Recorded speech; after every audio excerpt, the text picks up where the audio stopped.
down that road, but everything is finna change. Shalom, shalom. What's going on, family? I just wanted to bring a quick message. I hear a lot about people using Christ's words in the Gospels to try to support their inclusion doctrines. Yes, the Gentiles were grafted in Acts chapter 10, but prior to that, Christ he hadn't come for everybody. He only came for specific people. And so I'm going to go into two areas in Matthew. We're going to read through in context, gain understanding, so that we can kind of put this whole false inclusion doctrine to bed. Because, you know, the Bible is to be read precept upon precept, but it's also a historical document, and there's a chronological order that is to be had. In Acts, we clearly know came after Christ had already sacrificed himself and ascended into heaven. So after Christ's departure, that's when the vision from the Most High came unto Peter and Cornelius, which started the whole process for the Gentiles to be grafted in. But prior to that, people in today's society read the Gospels and try to apply what's being said in the Gospels to their lives, and they don't understand that none of this is talking about Gentiles. None of this right here. Okay? Because we know back in the Old Testament that the strangers and sojourners that lived amongst the Israelites weren't considered strangers anymore. They were considered Israel. They were a part of Israel. But the Gentiles, the heathen nations, were people that weren't Israel, that were encountered in these different areas. So let's go to Matthew chapter 15. We're going to start at verse 21. And then we're going to read and we're going to break it down. All right. I'll read this as it's read in the King James Version, just for anybody who aren't read up on the different names and stuff like that. So keep it basic so everybody can understand it. Then Jesus went thence and departed into the coast of Tyre and Sidon. And behold, a woman of Canaan came out of the same coast and cried unto him, saying, Have mercy on me, O Lord, thou son of David. My daughter is grievously vexed with a devil. Thing to keep in mind, it said that she was a woman of Canaan.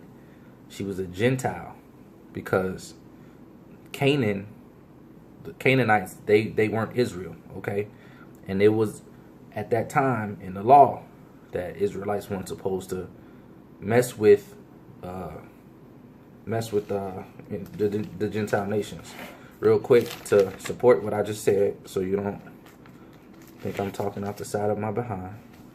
All right, we can go to Acts chapter 10, where Peter tells Cornelius exactly what I just said about the lady.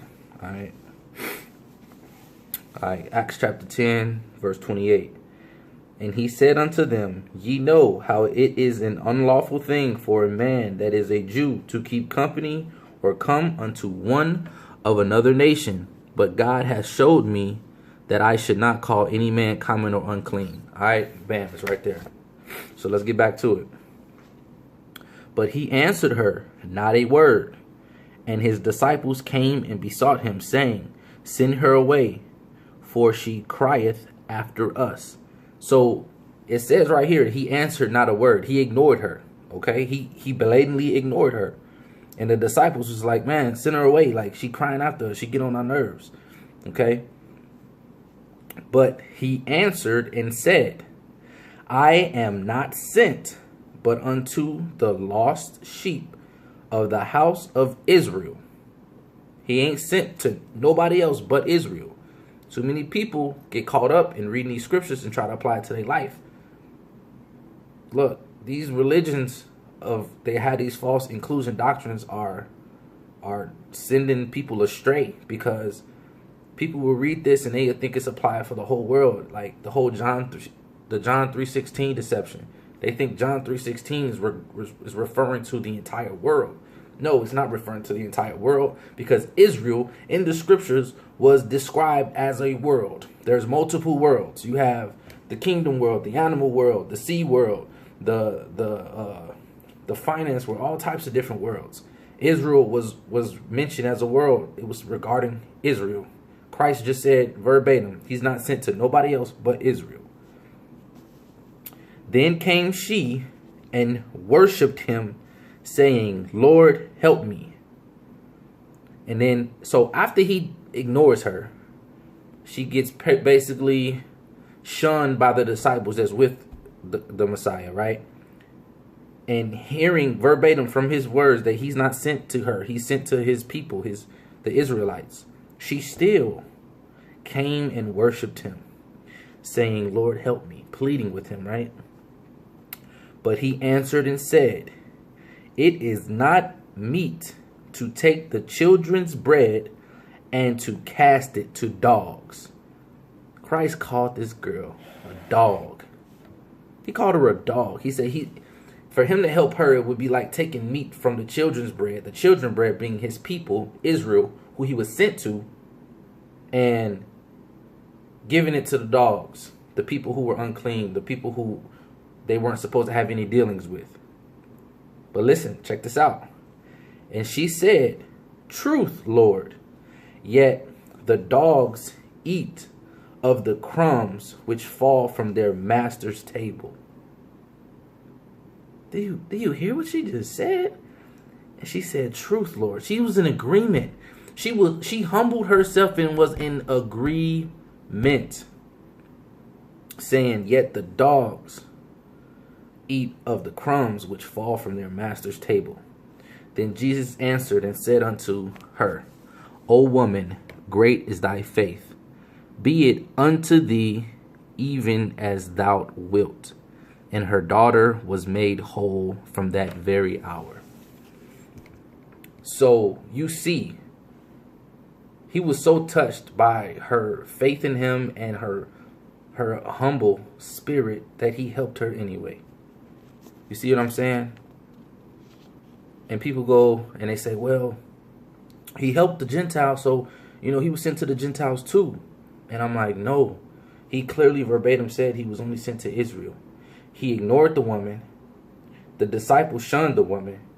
Then he said that he was only sent to Israel. And then she worshipped him. And then he called her a dog. And she still humbled herself. She acknowledged, she's like, I'm a dog. What you speak is true. What you speak is true. But she humbled herself and still asked for help. And he helped her. For those who still believe that Christ came for everyone at this time, let's go ahead and go really quick to Matthew chapter 10. We're gonna go to Matthew chapter 10. We're gonna read. We're gonna start at verse 1. And we're gonna go all the way through. All right. Keep in mind, pay attention to what Christ is about to do. And when he had called unto him his 12 disciples, he gave them power against unclean spirits to cast them out and to heal all manner of sickness and all manner of disease. Now the names of the 12 apostles are these: the first, Simon, who is called Peter, and Andrew his brother, James the son of Zebedee, and John his brother, Philip and Bartholomew, Thomas and Matthew the publican, James the son of Alphaeus, and Labius, whose surname was Thaddeus, Simon the Canaanite, and Judas Iscariot, who also betrayed him. These 12 Jesus sent forth and commanded them, saying, Go not into the way of the Gentiles, and into any city of the Samaritans enter ye not, but go rather to the lost sheep of the house of Israel. As ye go, preach, saying, The kingdom of heaven is at hand. Heal the sick, cleanse the lepers, raise the dead, cast out devils. Freely ye have received, freely give. Provide neither gold, nor silver, nor brass in your purses, nor scrip for your journey, neither two coats, neither shoes, nor yet staves, for the workman is worthy of his meat. And into whatsoever city and town ye shall enter, inquire who in it is worthy, and there abide till ye go thence. And when ye come into a house, salute it. And if the house be worthy, let your peace come upon it. But if it not be worthy, let your peace return to you. And whosoever shall not receive you, nor hear your words, when ye depart out of that house or city, shake off the dust of your feet. And he goes on and continues on. But what did he send them to?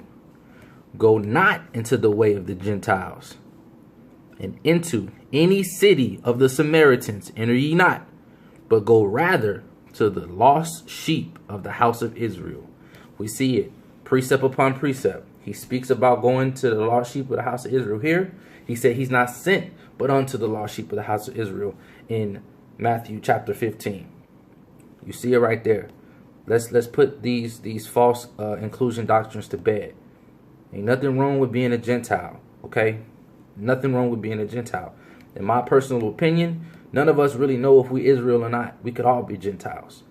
But my thing is, you know, I'm about truth and I'm about what the scriptures actually say. We can't add to or take away from what the scriptures is saying. Clearly, this is before Christ had died and ascended and was resurrected. And it's clearly before Acts chapter 10, after he's ascended. It's two separate times. So you can't pull stuff from this side of the Bible and apply it to stuff that happened outside of the Bible. Okay, this isn't a prophecy. This is literally him telling who he was sent for, who he died for. Okay, and it all ties together with John 3:16. We got to look and read the scriptures in context to see what the scriptures are actually saying. Christ, unfortunately, did not come and die for everyone. But that's okay, because after he died, the Most High decided to graft in the Gentiles into the covenant so that they can inherit the kingdom of heaven with all of us.